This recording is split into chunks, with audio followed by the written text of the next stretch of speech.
بەناوی خوای گەورە سڵاوتان لەبێت بینەرانی بەڕێز و خۆشەویست پێش دەست بە کاربوونی کابینەی نوێمی حکوومەتی هەرێمی کوردستان لیترێک بنزینی نۆرماڵ لە هەرێمی کوردستان بە 600 دینار بوو. دوای لە سەردەمێم کابینەیە بەرز کراوە تا گەیشتە 1300 دینار. دوازاریش لەژێر فشاری خەڵکدا کەمێک لە نرخەکەی کەم کرایە و کراوە بە 800 دینار و لە ئێستادا بەرپرسان وەکو مژدەیەک بە خەڵکی دەفرۆشنەوە. لە بەرنامەی ئەمڕۆ سەرسەر ئەوە دەکەین ئایا ئەو هەنگاوی کە ئێستا حکوومەت ناویەتی دەتوانێت چارەسەری کێشەی بنزین بکات و کوارێتەکەی چۆنە و یاخود چارەسەری بنەڕەتی چیە، وایە حکوومەتی هەرێم لە توانایدانیە وەکو عێراق نرخەکەی بکاتە 450 یاخود 500 دینار بۆ هەر لیترێک بنزین. لەگەڵ بەڕێز دکتۆر شێرکۆ جەودەت سەرۆکی فراکسیۆنی یەکگرتووی ئیسلامی هەروەها ئەندامی لیژنەی سامانە سوودەکان لە پەرلەمانی کوردستان قسە لەسەرم پرسە دەکەین. کاک دکتۆر بەخێربێن، سوپاس بۆ ئامادەبوون. سوپاس دەکەم. ئەو چارەسەری کە حکوومەت خستوویەتە ڕوو چۆنەوە، ئایا کێشەی سوتەمەنی و قەیرانی سوتەمەنی ئەو بەرزبوونەوەی کە ڕوویدا چارەسەری دەکات؟ بەناوی خوای گەورە مێهرەبان، حکوومەت هەروەکو میلەتی ڕاهێناوە لەسەر پینەوپەڕۆ حلولی جەزری و بنەڕەتی و استراتیجی ناکە و لێشی نایە و ناشتوانێ بیکە. بنزینی شەکە لەو کەرتانەی کە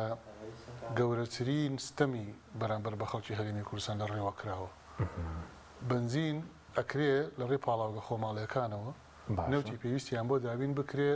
هەر 6 ملیۆن لیترە پێویستەکە بۆ ڕۆژانەی بنزینی هەرێمی کوردستان دابین بکەن. بە چەند؟ بەوەی کە نەوتی پێویستیان بۆ دابین بکەن بۆ 6 ملیۆن لیتر کە ڕۆژانە پێویستن بۆ هەرێمی کوردستان. هەرێمی کوردستان 6 ملیۆن لیتر بنزینی پێویستە ڕۆژانە. بەڵێ باشە. حکوومەت دەتوانێت ئەو 6 ملیۆن ئەگەر حکوومەت نەوتی پێویست دابین بکە بۆ پاڵاوگە خۆماڵیەکان هەر 6 ملیۆن لیترەکە ئەکرێ دابین بکرێ زۆر بە ئاسانی. بەڵام بۆ نایکە، لەبەر ئەوە نایکە بۆ ئەوەی کە پشت بە هاوردە ببەسترێ و بەرهەمی خۆماڵی بەرهەمێکی وابێ کە یەک لەسەر سێی پێویستیەکە دابینکە و تا 2 ملیۆن لیتر تقریبا دابینکە و ئەویتری 4 ملیۆن لیترەکەی تری هاوردە بکرێ و ئەم 2 ملیۆن لیترە خۆماڵیە بە نرخی هاوردە بفرۆشێ. یعنی یاریەکە ئەلەویایە ئەم 2 ملیۆن لیترە خۆماڵیە کە بە نرخی هاوردە ئەفرۆشێ مانگی 30 بۆ 40 ملیۆن دلار بەناهەق قازاجەکە. کێ؟ ئەو کۆمپانیانەی کە ئەو بەرهەمە خۆماڵیە بەرهەمە هێنن لە بنزین و ئەو دەستڕۆیشتوانەی ناو حکوومەت کە نەوتی پێویست نادەن بە پاڵاوگە خۆماڵیەکان بۆی کە بنزینی پێویست دابین بێ و هەرێمی کوردستان. باشە. بەس ئەوەی کە ئێستا حکوومەت ڕایگەیاندووە باز لەوە دەکێت کە ملیۆنێک لیتر لە هەولێر بە 690 دیناریە، 2 ملیۆن لیتری شەر بۆ هەولێر و دهۆک ئەو بە 800 دیناریە و 3 ملیۆن بۆ ناوچەیە. بۆ سلێمانیش باز دەکرێت لە بازیان 1 ملیۆن لیتر بە 800 دینار دابین کەم سپەی لێرە لە سلێمانی دابەژ بکرێت ڕۆژی هەینی. ئەوە چارەسەر نییە ئەوەی کە بەڕێز دوای ملیۆنەکە دوای ئەو 3 ملیۆن لیترە دوای ئەوە چی؟ ئەوەیە ینی حکوومەتی هەرێم ئەڵێی کەرکووکی ڕزگار کردووە، هاتووە ڕایەگەێنێ ئەڵێ سلەیمانی ملیۆنێ لیتری پێگەیشت لە بنزین. یعنی سێری ئەو داڕمانەکە لە حکومڕانی و لە حکوومەتی هەرێمی کوردستان بۆ ملیۆنێ لیتر بنزین کە سلەیمانی پێویستی ڕۆژانەوە کووتمان زیاتر لە 2 ملیۆن لیتر هەیە بە سلێمانی لەگەڵ هەڵەبجە و ئیدارەکانی ڕاپەڕینگەری وەکوڵێن پارێزگای سلێمانی کەچی ئەمریکا بە موژدە ئەڵێ ملیۆنێ لیترمان بۆ دابین کردووە. ئەمە ئینهیارە. لە کاتێکە ساڵی 2016 بڕیاری ئەنجومەنی وەزیران دوای فشارێکی زۆری پەرلەمان و ئەمانە بڕیاری ئەنجومەنی وەزیران دەرچوو کە هەر پارێزگای و پاڵاوگەی خۆی دروستکە هی بنزین. ئەو بڕیاری ئەنجومەنی وەزیرانە بەڵێ تا ئێستا جێبەجێ نەکراوە. هێندە بە 4 پاڵاوگە دروستکرابان بۆ پاڵاوتنی بەلایکەمەوە 3 پاڵاوگە، چونکە ئەو کاتە مەسەلەی پارێزگای هەڵەبجە 2016 هێشتا یەکلایی نەبوو بۆ بەتەواوەتی. پاڵاوگەکانیش حکومی بن دکتۆر؟ پاڵاوگەکان ئەکرێ حکومی بێ، ئەکرێ لە ڕێکەتی تایبەتەوە بێ، ئەکرێ مختلط بێ. بەڵام گرنگ هەر پارێزگای و پاڵاوگەی خۆی هەبێ بۆ ئەوەی کە بە پاڵاوگەی خۆماڵی ئەکتیفای پێویست لە بنزین ئەنجام بدرێت یا بێتە کایەوە. بەڵام تەماشاکی دەسەڵاتداران هەموو قووەتی خۆیان خەنەگەر بۆ ڕێگریکردن لەمە بۆەوەی کە ئەو بەرهەمە خۆماڵیە بە نرخی هاوردە بفرۆشێ. یعنی خۆی بە 200 دینار بەرهەمی بێنێ بەڵام بفرۆشێتەوە بە 1000 و 1200 و وەکو ئەو هاوردەیە کە بە پۆرسەی عالەمی و بە لە تاجیکستانەوە بە کولفەی نەقڵ و بە دنیاشتەوە اینجا ئەگاتە هەرێمی کوردستان کە طبعاً بەفرۆشێتە بە 1250 ئەوانە ئەم 200 دیناریە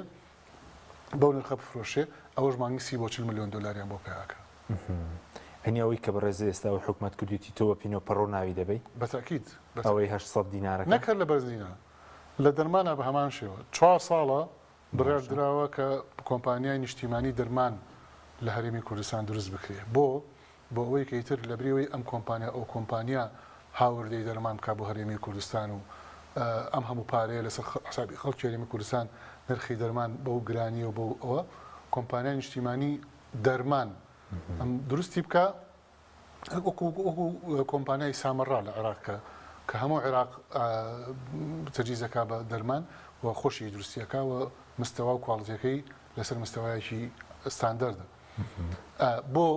بۆ دەرمان بۆ ئەوە ناکەن بۆ کشت و کاڵ بە هەمان شێوە گەنمە هەیە ئەچی ئار دەکڕی بۆ گەنمەکەی خۆت بۆ ئاشی پێویست دروست ناکەی بۆی کە بە مەتاحن ئاردی پێ دروستکەیت و پێویست نەکا بیکڕی بە تایبەتیش لەم قۆناغەیە کە ئێستا تەهدیدێکی گەورە زۆر مەترسیدار چاڕوانی هەموو جیهانەکە لە مەسەلەی خۆراک و مەسەلەی گەنم و ئەوانە کە ئەو وڵاتانەی کە مصدری یا هەناردەکاری گەنم و خۆراکن زیاتر بۆ خۆیان هەڵیەگرنەوە کەمتر هەناردەیەکەن هەرێمی کوردستان ئەم هەموو سەرۆت و سامانە خۆی گەورە پێبەخشیوە بەڵام تەماشاکەی ڕێگری ئەکرێت لە بەرهەم و منتوجی مەحەلی لە وەکوتم گەنمە هەیە ئار دەکڕی سەروەتی سروشتیت هەیە بەڵام دەرمانەکڕی نەوتە هەیە بەڵام بنزین نەکڕی ینی دیقەت بۆ لەبەرەوەی کردویانن ئەمانە کردویان بە بازاڕێکی گەورە بۆ کاڵا و بەرهەمی وڵاتانی ئیقلیمی و وڵاتانی جیهانی و ئەو پارەی کە پێیاکرد لەم هەرێمی کوردستانە ئەدرێ بە کاڵا و بەرهەمی ئەوان بەرهەمی خۆماڵی بە هەموو قووەتی حکوومەتی هەرێمی کوردستان لێ ئەدا و ڕێگری لێکە بۆ لەبەر ئەو تەحالف و ئەو حکوومەتی هەرێم خۆی لە بەرهەمی خۆماڵیدا بەڵێ قسەی جەناب دێر بەرهەمی خۆماڵی دەکوژن بۆ خۆیان بەڵێ یعنی چی 4000 کارگە لەم هەرێمی کوردستانە ئیفلاسی کردووە دایخستووە کارگەی ناوخۆیی بەڵێ خۆماڵی بۆ چی هێشتی دابخرێ بۆ زانی لە ئابووریە ئیفلاسکردن و داخستنی کارگە یعنی ڕێک وەکو وەستانی دڵی مرۆڤ وایە چونکە ئیترەوە کارگەیە کە منتوج و بەرهەمی محلی و خۆماڵی دروستەکە و ئەوە ئەبێ پشتیوانی لێ بکرێت بۆیە یعنی ئەسڵ حکوومەت خۆی مسبب و هۆکاری یەکەمی گرانیشە لە بازاڕەکانە چۆن کاتێک کە حکوومەت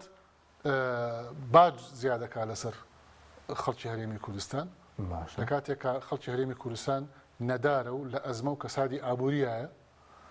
حکوومەت دێ و ئەزانێ بۆی داهاتی حکوومەت بەرزکاتەوە یەت باج زیاکە لەسەری کە ئەوە لە ڕووی ئابووریەوە جەریمەیە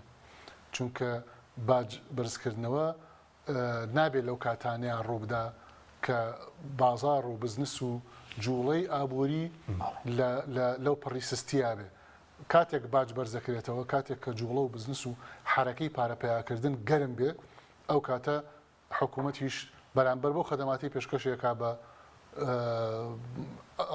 بڵێن کەسانی کارکردوو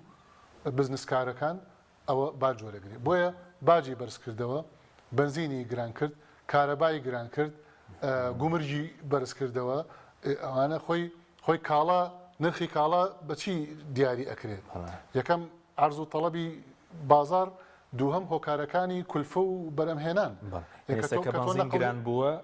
بنزین یعنی نەقڵ یعنی گواستنەوە نییە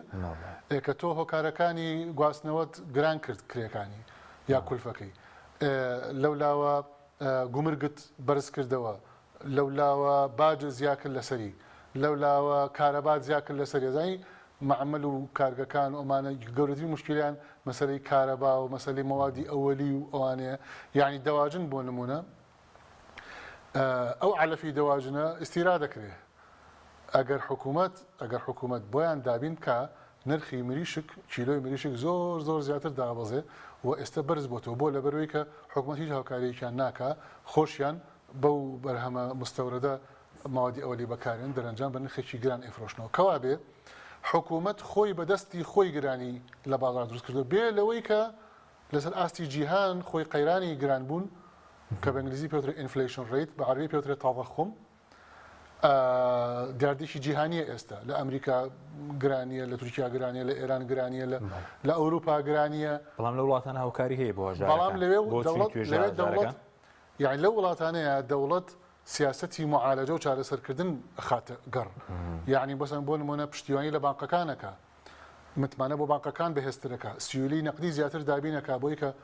دراوەکەی بەرامبەر بە دراوە بیانیەکان بەهێزتر بێ لەولاوە گومرگ تەنزیمەکە باج ڕێک ئەخاتەوە کولفەی بەرهەمهێنان کەم ئەکاتەوە بۆی کە دەرەنجام بە قازانجێکەوە لەسەر هاوڵاتی نرخێکی معقول بکە یعنی نان هەزاری بە هەشت دانی بە 1000 دینار بوو ئێستا شەشە یعنی ها بۆیە قیاسی تەضخم قیاسی گرانی لە هەرێمی کوردستانە بە زیاتر لە 130 ئەکرێ کە ئەوە یعنی وەکوێ لە حربا بێ ڕاک وەکوێ لە جەنگا بێ لە 130 یعنی ئەگەر کاڵایەک بە 100 دینار بوو بێ ئەگەر کاڵایەک بڵێن بە شتێک بە 100,000 بوو بێ ئێستا بە 130,000 ئاوا بۆیە شەژنان بووە هەژنان بوو بۆ بە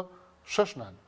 بۆیە مەسەرەن بە 800 بووە ئێستا بە 1100 بنزینەکە 1200 بۆ یعنی ئەمانە هەمووی وای کردووە کە تەنانەت معاشی فەرمانبەریش کە ئەوە پێوترێت قووەی شیرایی ینی هێزی کڕین لە دەستیدا بەڕێژ لە 130 دەستی داوە یعنی ئەوەی کە ملیۆنێکی وەرەگرت ئێستا قووەتی ئەو ملیۆنەی وەکو 600,000 وایە هەنی جگە لە بەرزبوونی لە 123 دۆلارەکە ئێستا زیاتریشی لە دەستی داوە من باسی ئێستەیەکە مەجناکە بەراوردێکی بە ساڵێ لەمەوە پێش ساڵە لەمەوە پێش بێ لەوەی کە بڕیاری دۆلار بەرامبەر بە دینار لە 120ەوە کرا بە 148 بەڵام لە هەمان کاتیژە 120 ئەبڕا لە فەرمانبەران لەبەرەوە باسی ئەوانە ناکەم باسی ئێستەکەم ئێستا لە 180 بەرز بووەوە ئەگە بەراوردێکی بە پار و بە پێرار زۆر لە 180 زیاتر بەس بۆچی دەڵێ وەکو ئێمە لە شەڕدابین ئەو گرانی لێرە دروست چونکە عادەتەن لە کاتی جەنگە حکوومەت پشتیوانی لە چەک و سیلاح و سوپا و جێیش و ئەوانەیەکە لەسەر حسابی شتەکانی تر کارتەکانی تر بۆ لەبەرەوەی کە لە جەنگایە و ئەبێ شەڕ بکە یا دیفاع لە خۆی بکە ئەمە واکە کە دابینکردنی مەوادی ئەوەلی بۆ ئینتاج و بۆ بەرهەمهێنان و مەسەلەی هاوردە و کڕین ئەوانە قورسایی زیاتری بچێتە سەر بۆیە ئەو گرانیە ڕوئەدا ئێستا ئەمەی کە ڕووی داوە لە حاڵەتی شەڕ عادەتەن لە شەڕی زۆر سەختە ئەگاتە 180 تەزەخم و گرانی وەکو چۆن 8 ساڵ عێراق و ئێران شەڕیان کرد لە 8 ساڵە عێراق ناچار بوو عملەی خۆی چاپکە یعنی عملەی بێبەها بێ ڕەسید بێ پشتیوانی ئاڵتون لە سویسرا لە بانکەکانی سویسرا لەبەرەوە اقتصادی عراقی وا داڕما چونکە 8 ساڵ شەڕی کرد هەر پارەی بۆ سوپا و بۆ جێیش و بۆ شەڕ وەکو نەزیف وا بوو تەمامیش معاملەیە بوو لە عێراق و ئێران کرا هەردووکیان کە ئێستا خۆشیان نازان بۆ شەڕیان کرد 8 ساڵ شەڕیان کرد ملیۆنێک کەس کوژرا لە هەردوولا و ئەو هەموو چەک و تەقەمەنیە کڕا و بەکارهێنرا ئێستا نازان بۆژی کردیان بۆ لەبەرەوەی معاملە بوو لە هەردووکیان کرا لەو کاتەیە گەیشتە 180 زیاتر گرانی لە عێراق ئێستا لە هەرێمی کوردستان گەیشتۆتە 180 زیاتر بۆیە وەکو حاڵەتی حرب وایە وەکو حاڵەتی جەنگ وایە ئەم مەسئولانە عەقڵیان زۆر بەو شتانە ناشکێ ئەمانی بڕیار بەدەستن یعنی یەت ڕێکلامەکە ئەڵێ ملیۆنێ لیترم دابین کرد لە بنزین بۆ پارێزگای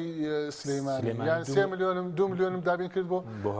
ئەوە ئەکا بە دەستکەوت و ئینجازی 31 ساڵ حکومڕانی لەم هەرێمی کوردستان دکتۆر بەس دەستکەوتە یاخود دەستکەوت نیە ئێستا پێشتر پێشەم کابینەیە لیترێک بنزین 600 دینار بوو دوای ڕۆژ بۆ 1300 ئێستا بووە بە 800 هەر خەڵک دڵی پێخۆشە بۆ دەستکەوت نیە لە کەرکووکیش بە 450 بەس هەر دەستکەوت نییەوە نەخێر دەستکەوت نییە نەخێر دەستکەوت نییە ینی لەبری ئەوە بۆ نایە بڵێ ئەرێ پاڵاوگە خۆماڵیەکان چەندتان نەوت پێویستە با بتان نەمێ بۆی کە بنزین ببێتەوە بە 500 بە 600 دینار کامیان ئاسانترە ئێمە تەنانەت حسابیشمان کرد یعنی ئێمە بە دراسات پرۆژەمان ناوە بەم دەسەڵاتی کە گوێ لە کەس ناگرێت باشە بۆمان سەلماندووە کە ئەگەر ئەو نەوتەی کە هەیە ئەگەر بڕێکی باشی بۆ پاڵاگە خۆماڵەکان دابین بکرێ بۆی کە 6 ملیۆن لیتری بنزینی ڕۆژانەکە دابین بکەن قازان جووداهاتی حکومت زیاترە بێ وەک لەوەی کە لە بۆرسای عالەمیە لە بنەوتەکە فرۆشێ بە بەرمیل و لە ڕێی بەحر و لە ڕێی ئەوانەوە بە قاچاقیش یعنی قازانجەکەی زیاتر لە هەناردەکردنەکە بۆ چونکە تەنها هەر بنزین نییە هەبێترە مشتەقاتی نەوتی یعنی نەوتی سپیشی لێ فرۆشێتەوە بنزینیشی لێ فرۆشێتەوە ئەتوانێت صناعاتی پترۆکیمیایی پێ بکە یعنی مەصنعی پترۆکیمیاییە دروستکە ئەوەی کە بڵێن پلاستیک و لاستیک و تای سیارە و ئەوانەی کە لە مشتەقاتی نەوتی ئەمە بزنسێکی زۆر گەورەیە لەسەر ئاسی ڕۆژهەڵاتی ناوەڕاست پێویستی هەیە پێی تۆ نەوتە هەیە ئەتوانی ئەوە بکەیت ئەوانە بۆیە عقلیەت و ینی سیاسەتی استراتیژی بۆ بەڕێبردنی کردی نەوت و گاز لە شڵەژاوترین حاڵەت یادی تەنانەت ئەنجومەنی هەرێمی نەوت و گاز ئەوە 4 ساڵ هەر کۆبوونیان نەکردووە لە ترسی ئەوەی کە زۆرینە بۆ پارتی نییە و بە گۆڕان و بەیەکێتی زۆرینەکە دروستەکان لەو پێشەش کەسەیە لەبەرەوە نابێت کۆبوونەوە بەزم جار کۆبنەوەی دوێنێ وتیان کەسێک زیاد دەکەن سەرۆکی دوانی ئەنجومەنی وەزیران بۆ ئەنجومەنی هەرێمی نەوت و غازی نیازن بینێرن بۆ ئێوە وەکو پەرلەمان بۆیان پەسەندکەن و مهم 4 ساڵە کۆبوونەوەیشیان نەکردووە لە کاتێکە بە قانون بەرپرسیارن بەرامبەر بە سیاسات و استراتیژیاتی بەڕێوەبردنی بەزووتر ئێستا حکوومەتی هەرێم لە تواناییدا هەیە وە دەتوانێت بنزین وەکو عێراق بکە بە 450 دینار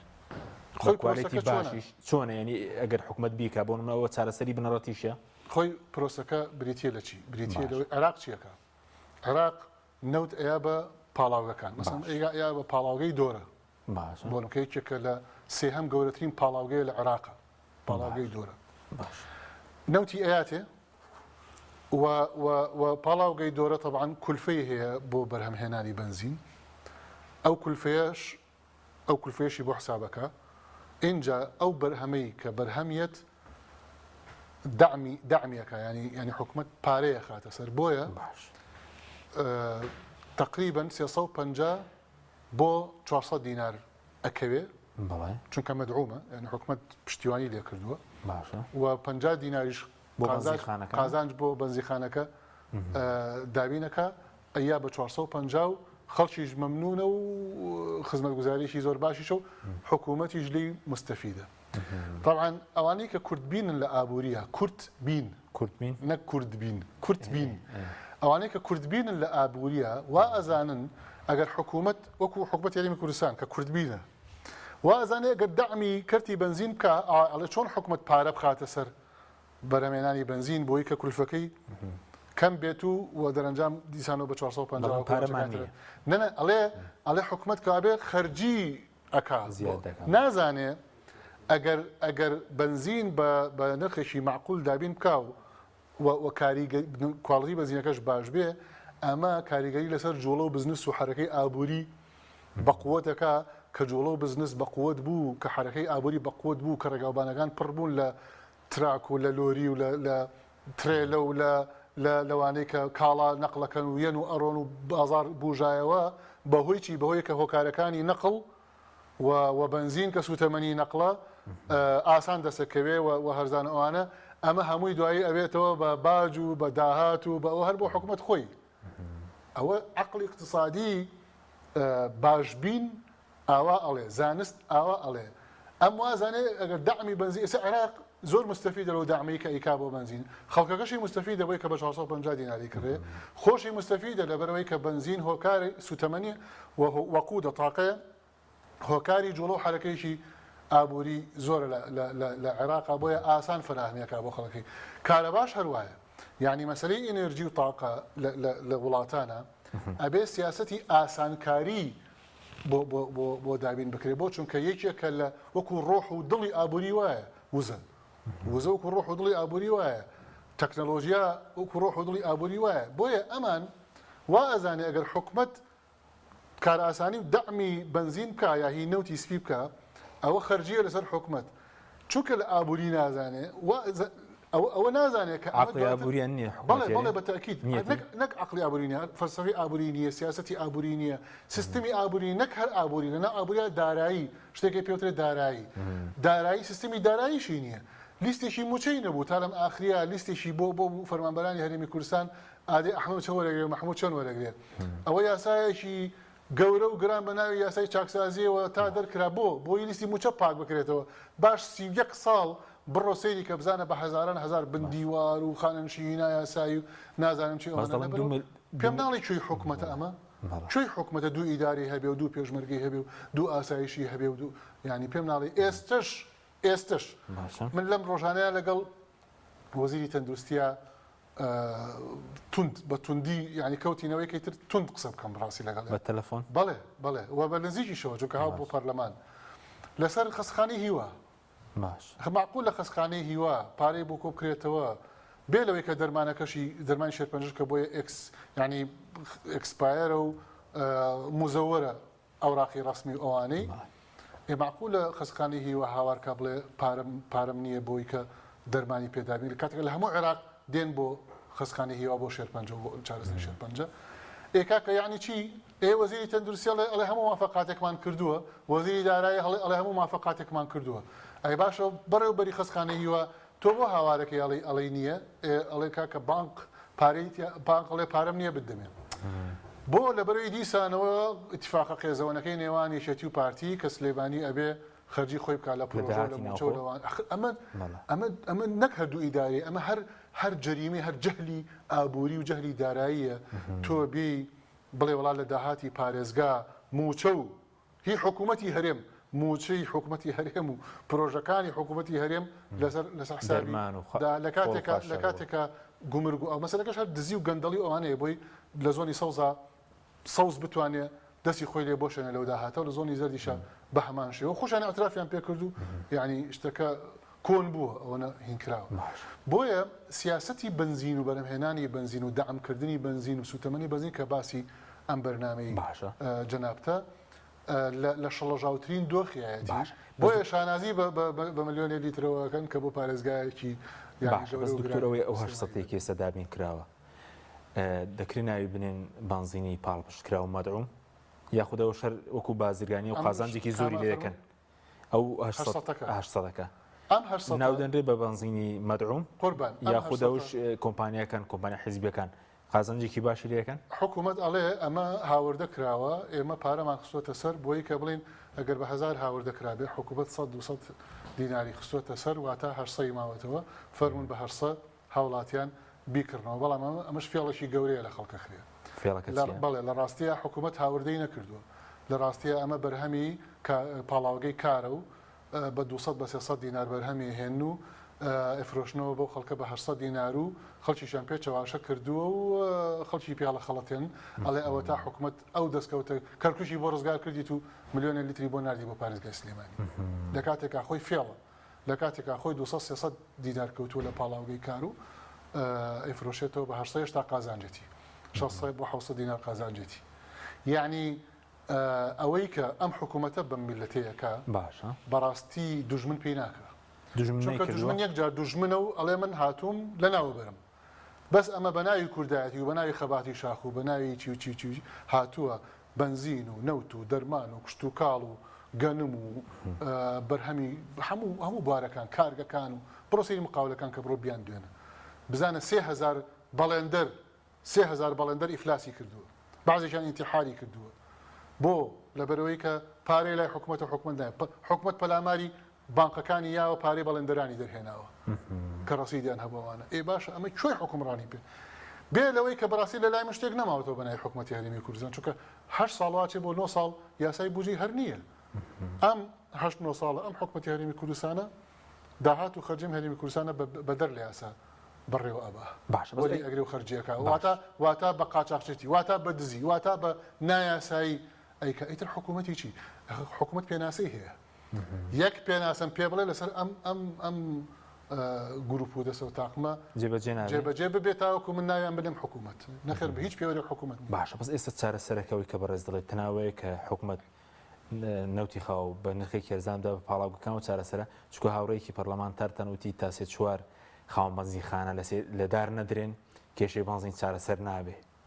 نەخۆ لە سێدارەدان چییە تۆ ئەو تی بانزینخانە نەک ئەوانەی سەروت پێش ئەوان ئەبێ خۆیان لە سێدارە بدەن چونکەوان مسەببی ئەمۆزان پێش ئەوان چونکە خۆجەریمە چییە ئەو خانەنشینەی کە کۆچی کرد لەسەری وەرگرتنی موچەکەیە کێ مەسئولە لێی لە بەردەم خوا و لە بەردەم خەڵکا کێ مەسئولەی کە لە سەرەی شەڵەژاوی وەرگرتنی موچە و استحقاقی خەباتی چەندین ساڵی تەمەنی کۆچ بکە کێ مەسئولەی ئەو خەڵکی کە کۆچەکە بۆ دەرەوەی وڵات ئەم بەلێشا و ڕۆشتنە کێ مەسئولەی ئەم هەموو گەندەڵی کێ مەسئولەی ئەم هەموو ملیاردێر و ملیۆنێرە بە ناحەق و بە دزی و بە گەندەڵی هەڵتۆقی و کێ مەسئولەی ئەم هەموو کە فرسەتە لێرە باسیکەین ئەم هەموو یانەی شەوان و لەش فرۆشی و بەدڕەوشتی کە لە میلەتەیە بە بەرنامە بڵاو ئەکرێتەوە کێ مەسئولەی بڕۆسەی یانی شەوانەکانی هەولێر بکە یانێکی شەوانیان گرت لەو ماوەی ڕابردووە پۆلیسیا یان بەسەریان خزمی مەسئولێکی هەرە باڵ خزمێکی زۆر نزیکی مەسئولێکی هەرە باڵای ئەم هەرێمی کوردستانە بوو بەڵێ خاوەنەکەی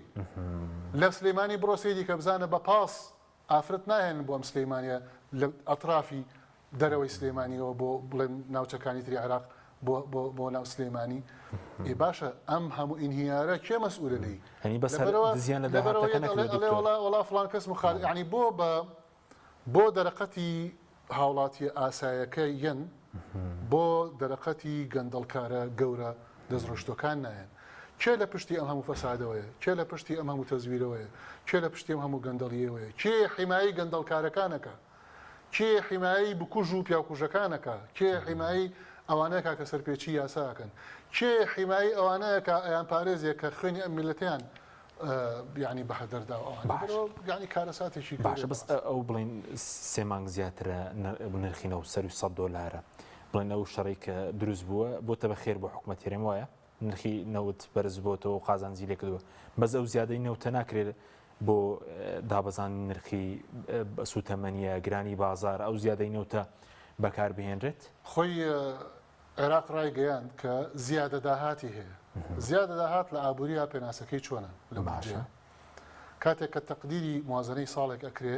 ئەوترێ بۆ نمونە عێراق پێشبینی ئەکرێ بۆ نمونە $150 ملیارد داهاتی بێ لە ساڵی 2022 باش کاتێک کە بۆ ئەڵێ لەبەری نرخی بەرمیلی نەوت بەوەنە تەقدیر کرا مەسەرن بە $100 تەقدیر کرا یا بە $80 تەقدیر کرا بۆیە پێشبینی ئەکرێ کە داهاتی عێراق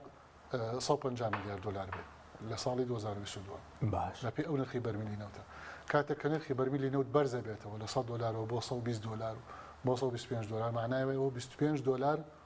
زیاتر لە تەقدیر و تەخمیناتی بوجە و موازنە هاتەکایەوە ئەو فەرق ئەو $25 پێوترێت زیادە داهات زیادە داهات لەوەی کە مخەتەتە لەوەی کە ئقرار کراوە وەکو بوجە و تەخمیناتی بۆ کراوە ئیعلانی کرد عێراق ئەڵێ زیاتر لە $30 ملیارد زیادە داهاتمان هەیە و پێشبینی ئەکرێت لە کۆتایی ئەم ساڵا بگەینە $90 ملیارد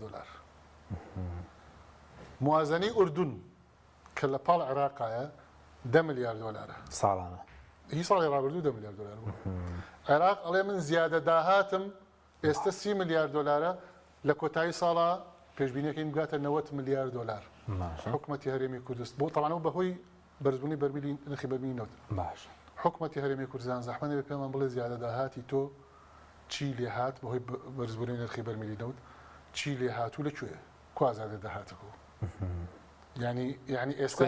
ئەم خێرش کە ئیکا ئەڵێ بنزینمان بە 800 دابین کردووە وەکو خێر بڵاوەکاتەوە بەس خەڵکە ئەمە خۆ ئەگەر هەر هیچ نەبێ هیچ ئەگەر واش بێ ئەوەی ئەوان ئێڵێن ئەبێ لە زیادە داهاتەکەش بدرێ وەنیە ئەی تۆ نابێ ئەم زیادە داهاتە بڵێ ئەوە تا ئەیکەم بە فڵان شت مەسەرەن بۆ منە عێراق هاتن ئەنجومەی نوێنەرانی عێراق یاسایی ئاسایشی خۆراکیاندانە بۆی ئەو زیادە داهاتە بەپێی ئەو یاسایە خەرج بکرێ بۆ فەقیر و بۆ هەژار و بۆ ئەوەی کە نانی نییە و جێگەی نییە و بێکارە و چییە و چی ئەوانە یاسای ئاسایشی خۆراکیان ناونا هەفتەی پێشوو پەسەندیان کرد باشە حکوومەتی هەرێمی کوردستان زەحمە نەبێ زیادە داهاتی تۆ چی لێکەیت و لەکوێ و یعنی دیقەت بین ئەمە بۆیە هەموو جارە ئەیڵێنەوە یعنی هیچ سیمایەکی حکومڕانی پێوە دیە نەهی دروست هەر حکومڕانی خراپیش یعنی ناڵم ئەڵم باسی دروست هەرمەکە حکومڕانی دروست باسی بنەماکانی حکومڕانی و حکوومەت بکە یعنی کە یاسا سەروەر نەبێ بەو شێوەیە کە گەندەڵی لەو ئاستەیە بێ کە داهات و خەرجی یاسایی نەبێ شەفاف نەبێ دیار نەبێ نوێنەرانی گەل ئاگیان لە سەرۆت و سامانی ئەم وڵاتە نەبێ بەڵکو ڕێگریان لێ بکرێت لەوەی کە بە ئاگا بن. ئەمانە ئیتر دوو ئیدارە بی، دوو پێشمەرگە بی، دوو ئاسایش بی، دوو ئیتر ئەمانە ینی لەکوێ سەرۆکی حکوومەت خۆی بە پرسیار نازانێ بەرامبەر بە سلەیمانی ئەڵێ وەڵا بێ لە زۆنی سەوز لە پاری زۆنی سەوز موچە بدرێ. ئەو فەرمانبەرانەی کە لە پارێزگای سلەیمانی و لە هەڵەبجەن ئەمانە فەرمانبەری حکوومەتی هەرێمی کوردستان نین، تۆ مکەلەف نی بەوەی کە موچەکەیان دابینکەی کارەکەن لە حکوومەتە. باشە چۆن خۆتی لێ دەرەکەی تو ئەڵەی وەڵا مەسئولێتی زۆنی سەوزە کابێ حکوومەتی تۆ نییە، کابێت تۆ حکوومەتی زۆنی زەردی فقط هی زەردی هی سەوز نیت. ئەی ئەم زەرد و سەوزە چییە؟ یعنی شوورەیە نییە پارسی یەک ساڵ لە حکومڕانی بینەوە بڵێنەوەڵا زەرد و سەوز هەیە لە زۆنەکانی حکومڕانی هەرێمی کوردستان کەوا بێ ناکرێ وەکو حکوومەت مامەڵێ لەگەڵا بکەین، ناکرێ وەکو حکوومەت سەیریکەی بەڵکو چەند بڕیاردەرێک و دەستڕۆشتون و هیچی تر. سوپاس دەکەم ناوبڕێکمان هەیە دەگرم وڵاتان بەڵە بینەرانی بڕێز ناوبڕێک و دەگەڕین وڵاتە. تۆپ ئارت تاکە بریکاری تۆڕی میدیایی کۆمەڵ بۆ بەرهەمهێنان و بڵاوکردنەوەی ڕێکلام. لەگەڵ پاکێجەکانی بۆ هەمومان لە کۆڕە هەموو پێداویستیەکانت لە یەک پاکێجدا بەردەستن کاتژمێری زیاتر و گەگەبایتی زۆرتر. پاکێجەکانی بۆ هەمومان لە کۆڕە هەفتانە و مانگانان و پڕ لە گەگەبایتی ئینتەرنێت و کاتژمێری پەیوەندیکردن بۆ سەرجەم تۆڕەکان. پاکێجەکان بۆ هەموو هێلەکانی پریپەید بەردەستن بۆ بەشداربوون پەیوەندی بکە بە ئەستێرە 238 پەنجەرە.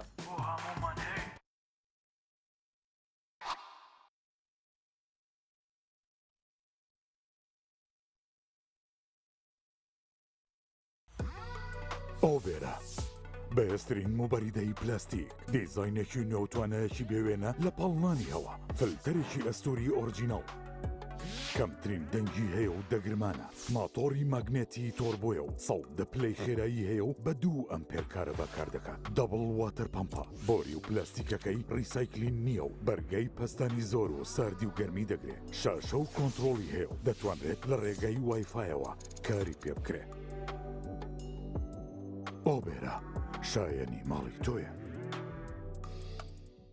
ئاوی بەڕادی سلێمانی دڵنیایی زیاتر، تەندروستی باشتر. کارگەی ئاوی سلێمانی. هەموو شتێک تەواوە. گوڵە بە ڕۆژە زۆر باشە، ئێستا لەسەر ڕێگای کڕین. زانە و دوکانە گوڵە بە ڕۆژەیەیە. شێرکۆ نەبێ نەیێنی.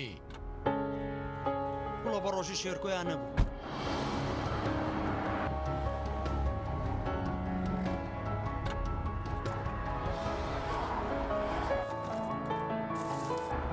ڕۆژەی شێرکۆیە؟ بەڵێ.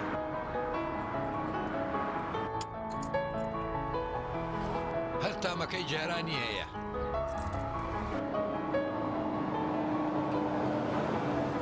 گوڵە بە ڕۆژەی شێرکۆ بە چامە خۆشەکەی جارە. لەگەڵ گوڵە بە ڕۆژەی شێرکۆ سەیرانەکەمان جوانتر بووە. دڵنیا بمبینیە ئەو جپسەی وێنەی نییە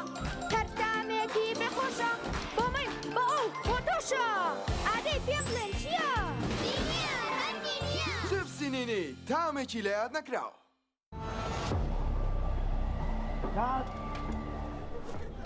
ڕەشەبامێ ڕەشەبا ئەم پانکەیە چییە بۆ منەهێنا؟ زۆر گەڕێن لەوە بەهێزترمان دەست نەکەوت. نا لەوە بەهێزتریش هەیە. لاکێت فیلمی تۆڵی بە سیم 5 تێک 2 هەستە بڕەوە بەرە داگیرسێنە.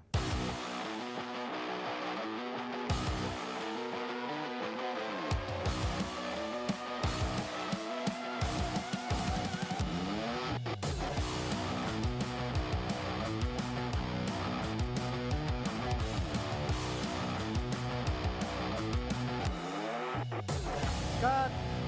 ئەوە بەرە بکوژێنەرەوە نەفرە بنێر ئەوە کتەرە بێنێتەوە. ئوبەر لە هێزدا تۆرنادۆیە لە ساردیا بەستەڵێکی باکوور. ئەپلیکیشنی بۆ دابەزێنە بە ئاسانی دایگیرسێنە.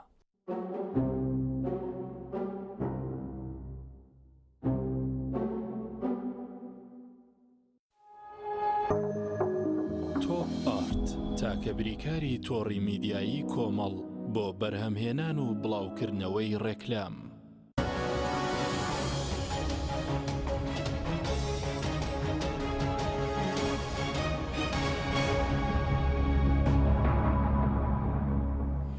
جارێکتر سڵاوتان لەبێت بینەرانی بڕێز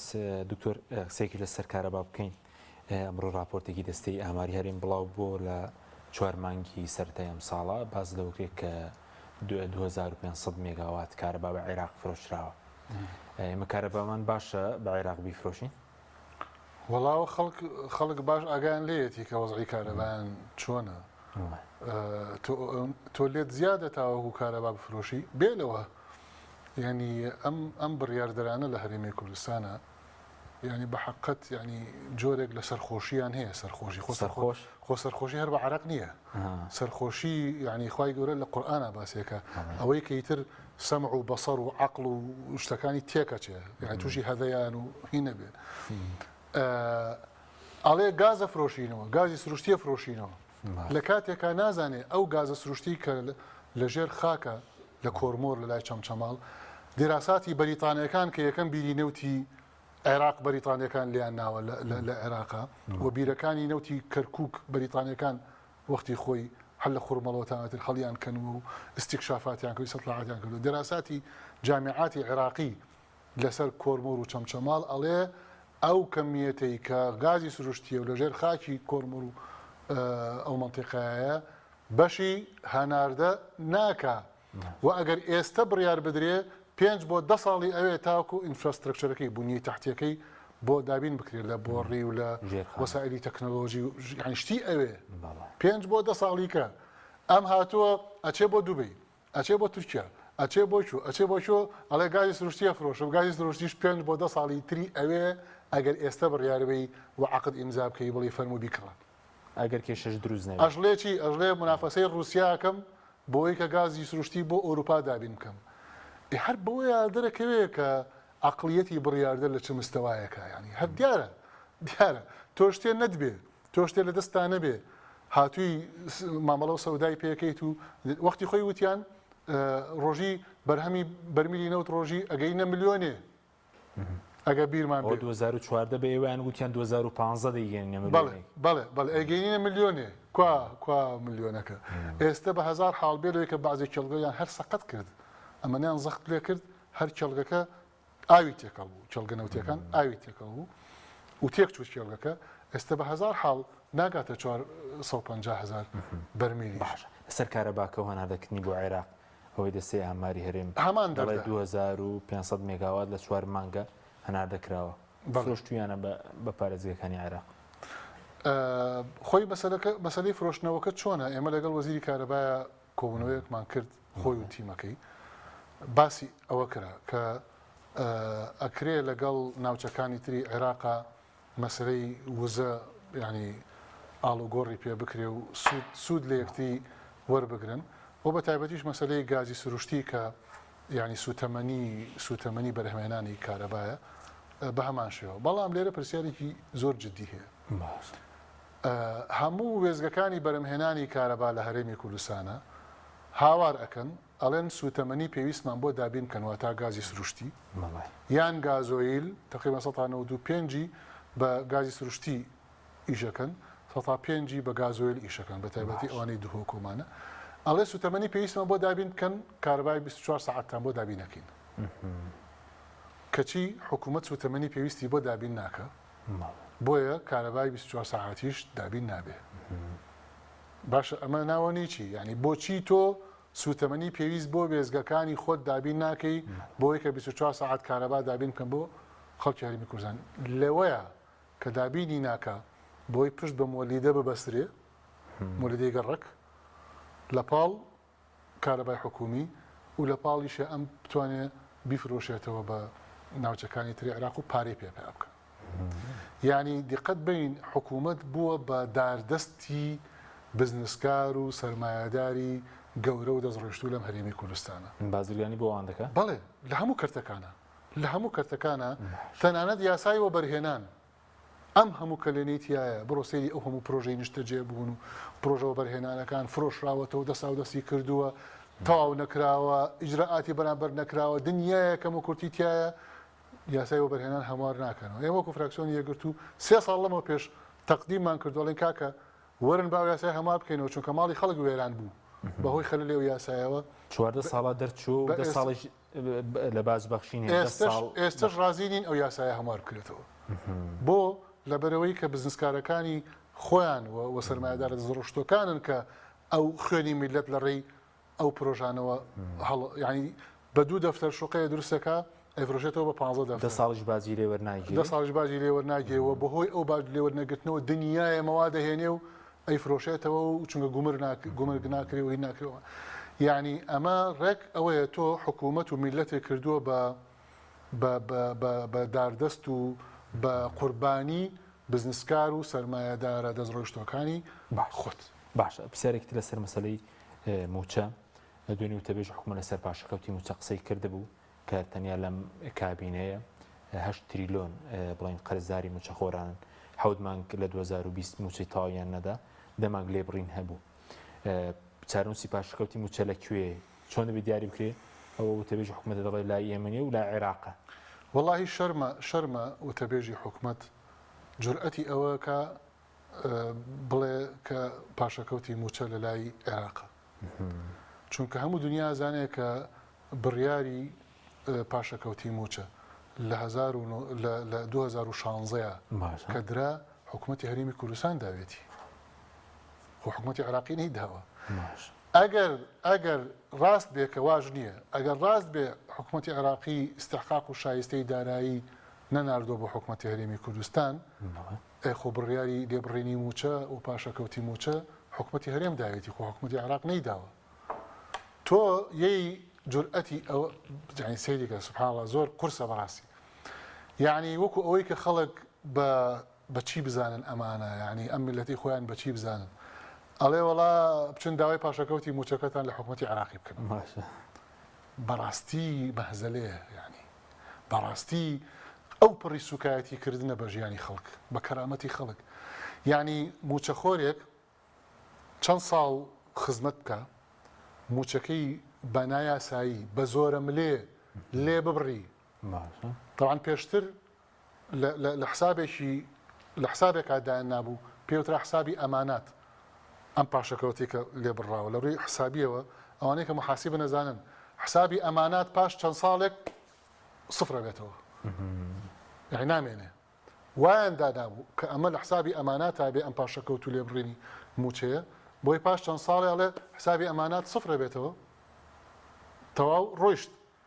لەم ئەخیرەوە بە هەزار شەڕ و فشار و زەختکردن ئێستا خستیانەتە حسابی دیون کە حکوومەت قەرزارە بەرامبەر بە فەرمانبەرە ئاخر قەرزار ئەوەش هەرڕاست نییە چونکە قەرز بە حوسن و ڕەزا ئەکرێ من یم قەرزە لە جەناب دەکەم بە حوسن و ڕەزای خۆت ئەم دەیتێ ئەمە دزی کراوە لە فەرمانبەر بەبێ ڕەزامەندی فەرمانبەر ئەم موچێت لێبڕیوە ئەم موچێت لێوەرگرتووە لەبەرەوە اینجا بێلەوەش کەسیش نازانێت چۆن سەرفێ کردووە چونکە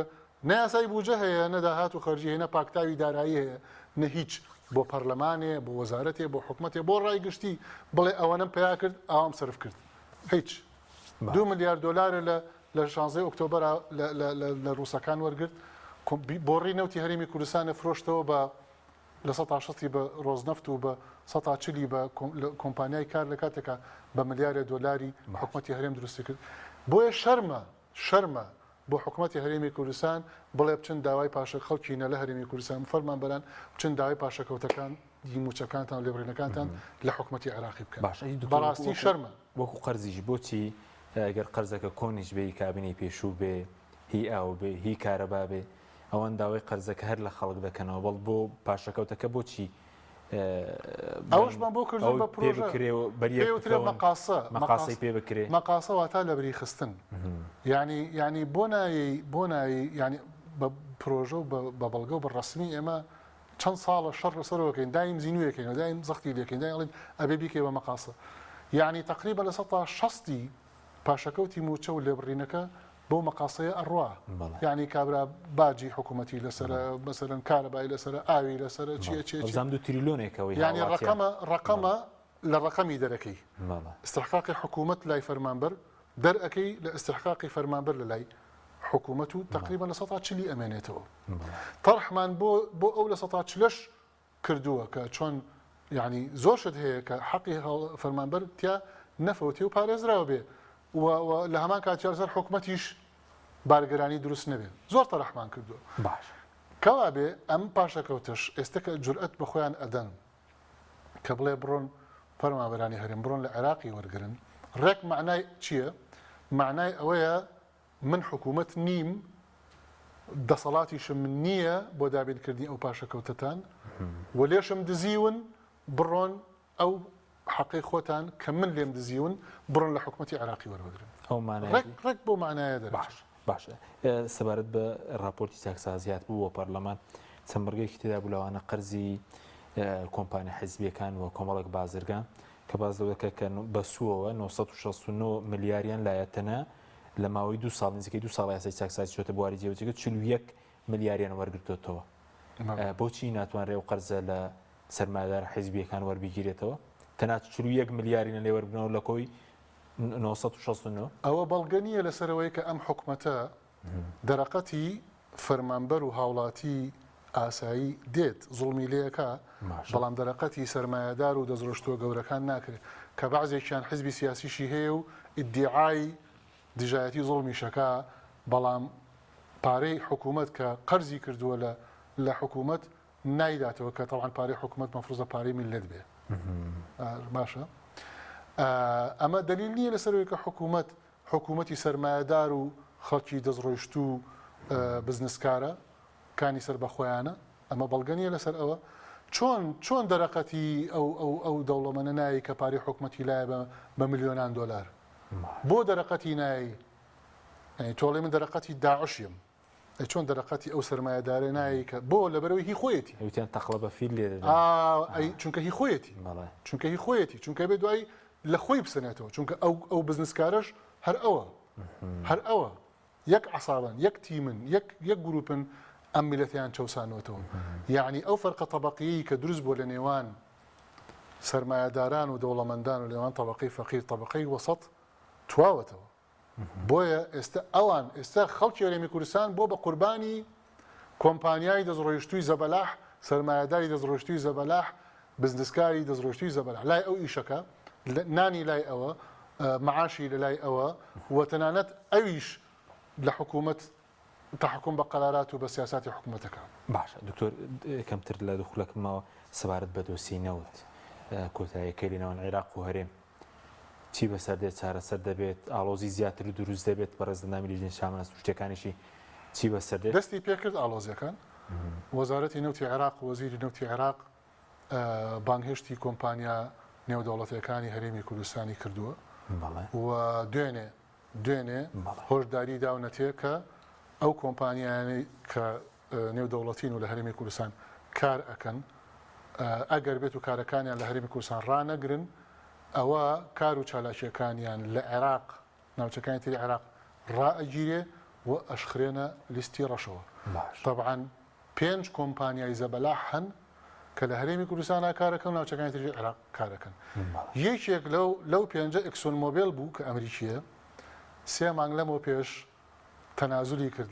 لە کێڵگەیەکی نەوتی گەورەی هەرێمی کوردستان و چوو بۆ ناوچەکانی تری عێراق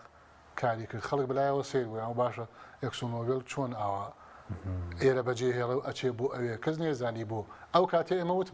وتمان کۆمپانیای نەوتی وەکو هین وایە هەستیارە بەرامبەر بە ئەحداسەکان و بەرامبەر بە معلومات چونکە گەورەترین دەسەڵات و معلوماتی گەورە لە پشتیانەوە. بەس نەتیجە چی ڕوودەدا دکتۆر؟ نەتیجە ئەوەیە ئێستا حکوومەتی عێراقی فشار لەسەر کۆمپانیا نەوتیەکان زیاکە داوای زیندوکردنی مەلەفی 26 ملیارد دلاری نێوان حکوومەتی عێراقی و حکوومەتی تورکی ئەکا کە هێڵێن بۆ ڕێی نەوتی هەرێمی کوردستان نەوتی هەرێمی کوردستان لە خاکی تورکیاوە بڕوا زەختەکە بۆ داخستنی خاڵە گۆمرجەکانی هەرێمی کوردستان لە دیوی تورکیا و ئێرانەوە و هەموو فشارە قانونیەکان و هەموو فشارەکانی تر دەستی پێکردووە. ئەمە بەرەو شۆ ڕوا بەرەو وشکردنەوەی داهاتی هەرێمی کوردستان ئەڕوا بێ لەوەی کە هێشتا حەلی عسکەری ماوە هێشتا حەلی عسکەری ماوە کە جارێ هیچی بۆ نەکراوە و ئەگەر دیقەت بین هەردوو لە چ هەرێمی کوردستان و چ حکوومەتی عێراقیش یعنی پێشبینی کراوە بە لێدوانیش بێ یەکتری تەهدید دەکەن کە و هەندێک هێزیش بینراوە کە براوەتە سەر کێڵگەی خوڕمەڵە و نزیکی کێڵگەی خوڕمەڵە ئەوانە خوڕمەڵە نزیکە و زیاتر لە 140 بۆ 50 نەوتی هەناردەکراوی هەرێمی کوردستان لە کێڵگەی خۆرمەڵەوەیە کە نزیکە لە کەرکووکەوە